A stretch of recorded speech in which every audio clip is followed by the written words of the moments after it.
అండి అందరూ నమస్కారం. Welcome to Yog stock. అందరూ బాగున్నారు కదా! Thank you for supporting my videos. యాక్చువల్‌గా నేను నిన్న ఒక ఒకతను కలిసాడు నాకు. స్టూడెంట్ అంటే రీసెంట్‌గా యూకే వచ్చి ఒక 3, 4 ఇయర్స్ అవుతుందనుకుంటా. అతను మాస్టర్స్ కంప్లీట్ అయిపోయిన తర్వాత డేటా సైన్స్‌లో ఏదో చేసి తర్వాత జాబ్ ఎతుక్కుంటా ఏదో మన పీఎస్‌డబ్ల్యూ పోస్ట్ స్టడీ వర్క్ వీసా మీద ఉండి జాబులు ట్రై చేస్తా ఉన్నాడు. సో, ఇంకొక 3, 4 నెలల్లో ఒక 6 నెలల్లోనే వీసా అయిపోతది. నెక్స్ట్ ఫర్దర్ ఏంటి అనే ఆలోచనలో ఉన్నాడు. ఇక్కడ యూకే చూసుకుంటే ఇమిగ్రేషన్ అయితే చాలా టైట్ అయితే చేస్తుంది. అయితే అతనితో మాట్లాడిన తర్వాత నాకు కొంచెం అంటే జనరల్ డిస్కషన్ జరుగుతుంటే నాకేమనిపించిందంటే, ఒకవేళ ఫర్దర్‌గా నెక్స్ట్ వీసా రాకపోయినా, లేకపోతే పరిస్థితి ఏంటి అంటే, అతను చెప్పింది ఇండియా ఎళ్ళాలంటే భయమైతుందన్నా అన్నాడు. ఏమైందా? ఎందుకు భయము అంటే, ఇండియా ఎళ్తే ఎలా చూస్తారంటే యాక్చువల్‌గా చేతగాక వెనక్కొచ్చావా? అందరూ బానే ఉన్నారు. అందరూ జాబులు చేసుకుంటున్నారు గదా! నువ్వు చేతగాక వెనక్కొచ్చేసావు అనేటట్టు చూస్తారు అని ఆ కుర్రోడన్నమాట. సో, దాని గురించి ఈ వీడియోలో నేను చెప్దామనుకున్నా. ఎందుకంటే, ఇదే పర్టిక్యులర్ టాపిక్ చాలా మంది నాకు యూట్యూబ్ కామెంట్‌లలో గూడా అంటే, ఒకవేళ ఎనక్కి పోవాల్సిన పరిస్థితి గనక వస్తే ఎందుకు పోలేరు? అనేది కొంతమంది కామెంట్‌లలో గూడా పెట్టారు. కొంతమంది ఏంటంటే పేరెంట్స్ ఐఫోన్ పంపించు, అది పంపించు, ఇది పంపించు, వాడు 1,00,000 పంపించాడు, లేతే వాడు ఇంకోటి పంపించాడు ఇలాంటియన్నీ అంటున్నారంట. సో, ఈ టాపిక్ గురించి మాట్లాడదాం. నా ఛానల్‌కి ఏమైనా ఫస్ట్ టైమ్ వచ్చినట్టు ప్లీజ్ అండి సబ్స్క్రైబ్ చేసుకోండి. అలాగే నా వీడియో నచ్చితే లైక్ చేయండి, షేర్ చేయండి. ఫస్ట్ ఆఫ్ ఆల్ ఒకప్పుడు పరిస్థితులకి, ఇప్పుడు పరిస్థితులకి చాలా తేడా వచ్చింది. పిల్లల్ని అమెరికా పంపించిన అంటే స్టూడెంట్స్ పేరెంట్స్ ఎవరైతే ఉన్నారో వాళ్ళు కొంత ఆలోచించాల్సిన టైం అయితే డెఫినిట్‌గా వచ్చింది. ఒకప్పుడు ఎళ్లారు. ఎప్పుడు బిఫోర్ కరోనా టైమ్‌లో ఎళ్ళిన వాళ్ళు అంటే ఒక 5, 6 సంవత్సరాల క్రితం కన్నా ముందు ఎళ్ళిన వాళ్ళు ఇంకా అంతకన్నా 10 ఏళ్ల ముందెళ్ళిన వాళ్ళు మంచి జాబులొచ్చినియి, సెటిల్ అయ్యారు. ఎస్పెషల్లీ పర్టిక్యులర్‌గా మీరు అర్థం చేసుకోవాల్సిందేంటంటే కరోనా టైంలో జాబులు విపరీతంగా వచ్చినాయి. ఎందుకు అంటే ఆన్‌లైన్ మార్కెటింగ్ బాగా పెరిగింది. దాంతోటేంటంటే పిచ్చి పిచ్చిగా జాబులొచ్చినాయి. ఒక్కొక్కడు 4 జాబులు, 3 జాబులు వీసాతో సంబంధం లేకుండా ఇష్టం వచ్చినట్టు జాబులు చేసుకున్నారు. సో, ఇప్పుడు అదంతా ఎండ్‌కొచ్చి ఏమైందంటే ఓవర్ హైరింగ్ వల్ల జాబులు పోతున్నాయి. At the same time artificial intelligence వల్ల జాబులు పోతున్నాయి. చదువుకున్నటువంటి స్టూడెంట్స్‌కి జాబులు రావట్లేదు. మరి వీళ్ళు ఏం జేయాలి? వెనక్కి పోవాలా? యూఎస్‌లో ఉండాలా? యూకేలో ఉండాలా? ఆస్ట్రేలియా ఉండాలా? అంటే ఇది పర్టిక్యులర్‌గా అమెరికాకి సంబంధించిన వాళ్ళ టాపిక్ అని కాదండి. ఇది జనరల్‌గా అబ్రాడ్‌లో ఉండేటువంటి అందరు స్టూడెంట్స్ పరిస్థితి ఇదే అన్నమాట. ఏంటంటే ఎవడో ఒకడెళ్ళాడు. ఓకే. మా ఫ్రెండ్ వాళ్ళ అబ్బాయి ఎళ్ళాడు. బానే ఉన్నాడక్కడ. మంచిగా జాబ్ చేసుకుంటున్నాడు. డబ్బులు పంపిస్తున్నాడు. ఇక్కడ మా ఫ్రెండ్ వాళ్ళ అబ్బాయి గదా! మా ఫ్రెండ్‌కి తెలియని విషయం ఏంటంటే, వాడు హోటల్‌లో పని చేస్తున్నాడా? లేకపోతే పెట్రోల్ స్టేషన్‌లో పని చేస్తున్నాడా? లేకపోతే ఐటీ జాబ్ చేస్తున్నాడా? ఏంటి మనం కళ్ళతో చూడం గదా! ఆ పిల్లోడు ఏది చెప్తే అది మా ఫ్రెండ్‌ని నమ్మాలన్నమాట. అంతే గదా! అతనొచ్చి నా దగ్గర మావోడు ఐఫోన్ పంపించాడురా, మావోడు ₹1,00,000 పంపించాడురా అని చెప్పాడనుకోండి. ఇప్పుడు మా అబ్బాయి గూడా అమెరికాలో ఉంటాడు గాబట్టి, వాడి దగ్గర గూడా నేను అదే ఎక్స్‌పెక్ట్ చేస్తానన్నమాట. సో, ఇది కంపారిజన్. ఎందుకు అంటే, అక్కడుండేటువంటి వాళ్ళకి లైవ్‌లో ఏం జరుగుతుంది అనేది తెలీదు.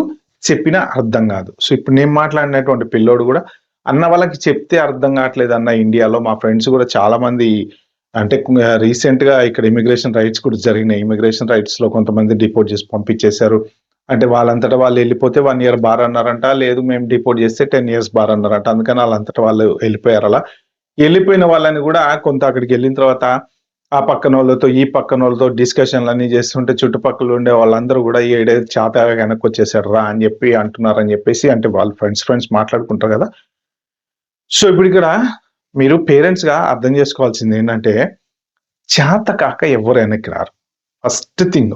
ఎవ్వరైనా సరే ఎళ్లి సెటిల్ అవ్వటానికే ప్రయత్నం జేస్తారు. ఎందుకు అంటే, మీ వైపు నుంచి మీరు ఎంత బాధ్యతగా పిల్లలకి లోన్ ఇప్పిచ్చి, తర్వాత నెల నెల డబ్బులు పంపిచ్చి, చదివిచ్చడానికి మీరెంత కష్టాలు పడుతున్నారో, సేమ్ అదే పిల్లలు గూడా ఆలోచిస్తారు.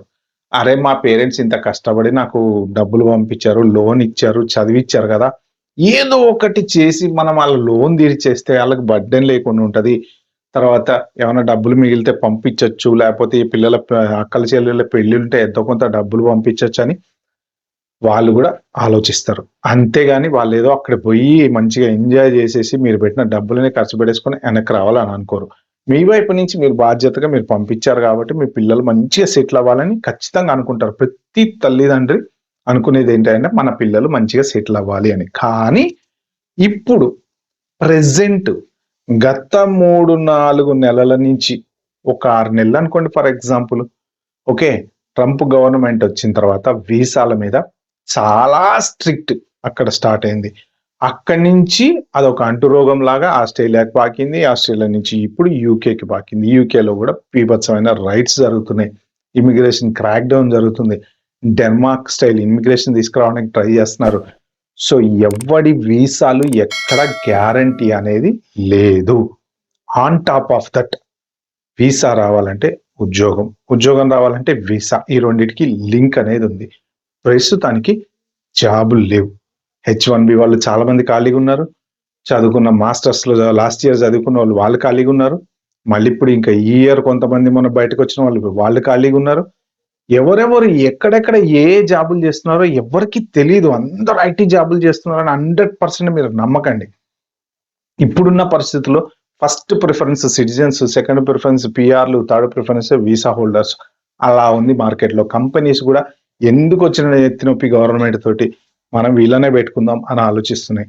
కాబట్టి మీ పిల్లల మీద ప్రెషర్ అనేది పెట్టకండి. ఒకవేళ ప్రెషర్ పెడితే ఏమవుతుందంటే వాళ్ళ ప్రెషర్ తోటి ఏదో ఒకటి చేసి ఏ పార్ట్ టైంలోనో ఎక్కడో చేసి మీ డబ్బులు పంపించాలనో, లేకపోతే మొన్న ఎవరో యూట్యూబ్లో కామెంట్ పెట్టారు కదా, వాళ్ళ పక్కింటోడు పిల్లగాడంటే ఐఫోన్ పంపించాడంట అమెరికా నుంచి, మా ఇంట్లో ప్రెషర్ పెడుతున్నారన్న, నాకేమో జాబ్ లేదని చెప్పి ఆ పిల్లగాడు కామెంట్ పెట్టాడు. అంటే ఇంట్లో వాళ్ళకి జాబ్ లేదు అని చెప్తే వాళ్ళు ఏమనుకుంటారంటే వీడికి జాబు ఎత్తుకోవడం చేత కాలేదు అనుకుంటారు అనమాట. కానీ అలా అనుకోవద్దు. పరిస్థితి బాగాలేదు. వాళ్ళు చేయలేక కాదు, చేతకాక కాదు. అంటే కొంత నాలెడ్జ్ లేక ఏదో రూట్లో అమెరికా ఎల్లో, లేకపోతే ఏదో ఒక రూట్లో యూకే ఎల్లో డబ్బులు సంపాదించడం కోసం, పార్ట్ టైముల కోసం వెళ్ళిన వాళ్ళ పరిస్థితి వేరు. కానీ జనరల్గా కొద్దో గొప్ప చదువుకుని మంచి జాబ్ చేద్దాం అనుకునే రీజనబుల్ వెళ్ళిన ఒక 50% మెంబర్స్కి ప్రెసెంట్ జాబ్ మార్కెట్ లేకపోవటం వల్ల జాబులు రావట్లేదు. ఎన్ని రోజులని సస్టైన్ అవ్వగలుగుతారు వాళ్ళు? పార్ట్ టైం చేస్తే గవర్నమెంట్ వాడు పట్టుకొని ఎక్కడ డిపోర్ట్ చేస్తారో అని వాళ్ళ భయం. ఓకే. పార్ట్ టైం చేయకపోతే అప్పు తీర్చుకోలేరు. వాళ్ళ బాధ వర్ణనాతీతంగా ఉంది. వాళ్ళు మెంటల్గా చాలా సఫర్ అవుతున్నారు స్టూడెంట్స్. ఓపీటీలో ఉన్న వాళ్ళు సఫర్ అవుతున్నారు. ఎందుకంటే నెక్స్ట్ ఏం జరుగుతుందో తెలియదు, ఎన్ని రోజులు ఓపీటీ ఉంటుందో తెలియదు. ఇప్పుడు ఫెడరల్ లిస్టుల్లో మన కొత్త రూల్స్ పెట్టారు. నెక్స్ట్ H1 ఏ కంపెనీ కూడా అప్లై చేస్తాడో తెలియదు. వాళ్ళు ఆల్రెడీ ప్రెషర్లో, టెన్షన్లో ఉంటే ఒకవేళ ఎవరైనా వెనక్కి వచ్చేస్తా, నాకు జాబ్ దొరకలేదు అన్నారనుకోండి, వెనక్కి రమ్మనండి. తర్వాత మళ్ళీ కాలం మారితే, సిచ్యువేషన్ మారితే వెళ్ళొచ్చు. కానీ వాళ్ళు అక్కడే ఉండి సఫర్ అయ్యి ఆ లోన్ల గురించి ఆలోచించి కట్టలేక, పార్ట్ టైం జాబులు చేయలేక, ఐటీ జాబ్ రాక, వాళ్ళు ఏం చేస్తున్నారో తెలియక వాళ్ళు కనుక సఫర్ అవుతే ఆ suffer end of the day ఆ బర్డెన్ అనేది పేరెంట్స్ మీద కూడా పడుతుంది. కానీ ఇంపార్టెంట్ మీరు అర్థం చేసుకోవాల్సింది ఏంటి అంటే, ఎవరైనా సరే వెనక్కి రావాలన్న ఉద్దేశంతో వెళ్ళరు. కానీ పరిస్థితులు వెనక్కి తీసుకొచ్చేలాగా జరుగుతున్నాయి ఇప్పుడు. ఏంటంటే కంపెనీలో జాబులు లేకపోవటం వల్ల. అది వాళ్ళ చేతగానితనం కాదు. ఎవడైనా సరే ఎందుకండి కామెంట్ చేస్తారు నీకు చేతగాక వచ్చేసావని? అసలు కరెక్ట్గా చెప్పాలంటే చాలా మంది ఆ పక్కింటోడు పిల్లోడు, ఈ పక్కింటోడు పిల్లోడో ఉన్నాడు, డబ్బులు పంపిస్తున్నాడు అంటారు కదా. కరెక్ట్గా అడగండి వాడు ఎక్కడ పని చేస్తున్నాడో. ఖచ్చితంగా వాడు ఏ హోటల్లోనో ఎక్కడో పని చేస్తుంటాడు. ఎందుకంటే జాబ్ మార్కెట్ లేదు ఇప్పుడు. చదువుకున్న ప్రతి ఓడికి జాబ్ రావడానికి ఇంపాసిబుల్, హైలీ ఇంపాసిబుల్. ఎవడైనా కానీ వచ్చి చెప్తేనే నాకు జాబ్ లేదు అని తెలుస్తుంది తప్ప ప్రతి ఓడు డబ్బులు పంపించే ప్రతి ఓడు మంచి జాబ్ చేస్తున్నాడని ఎవ్వరు ఎక్స్పెక్ట్ చేయొద్దు. ఏమో ఏం చేస్తున్నాడో మరి, రియల్ ఎస్టేట్ జాబ్ చేస్తున్నాడో, లేకపోతే ఇల్లు స్థలాల మీ కమిషన్లు తీసుకుంటున్నాడో, ఏం చేస్తున్నాడో తెలియదు కదా మనకు. అక్కడ హోటల్లో పని చేస్తున్నాడో. సో చాలా మంది ఇప్పటికీ పార్ట్ టైం జాబులు చేస్తున్నారు. ఓపెన్ సీక్రెట్ అందరికీ తెలుస్తుంది. ఓపీటీ మీద పార్ట్ టైం జాబులు చేస్తున్నారు. లేకపోతే వేరే వాళ్ళకి 2, 3, 4 జాబులు చేసే వాళ్ళకి జాబ్ చేసి పెడుతున్నారు. ఏదో ఒక రకంగా వాళ్ళు అక్కడే బతకడానికి, డబ్బులు పంపేయడానికి ప్రయత్నం చేస్తున్నారు. కానీ వాళ్ళ మీద ప్రెషర్ అయితే పెట్టకండి. పిల్లలని ప్రస్తుతానికి అర్థం చేసుకోండి. మార్కెట్ బాగలేకపోతే వాడు వెనక్కి వస్తాడు తప్ప చేతగాక అక్కడికి వెళ్ళి ఏమి పీకలేక మాత్రం వెనక్కైతే రాడు. ఇది మాత్రం అక్షర సత్యం. అందరూ అర్థం చేసుకోవాల్సింది. ఓకే. ఇది ఈ వీడియోలో నేను చెప్దాం అనుకుంది. మీకు నచ్చినట్టుంటే ప్లీజ్ అండి like, share, subscribe my channel. Thank you.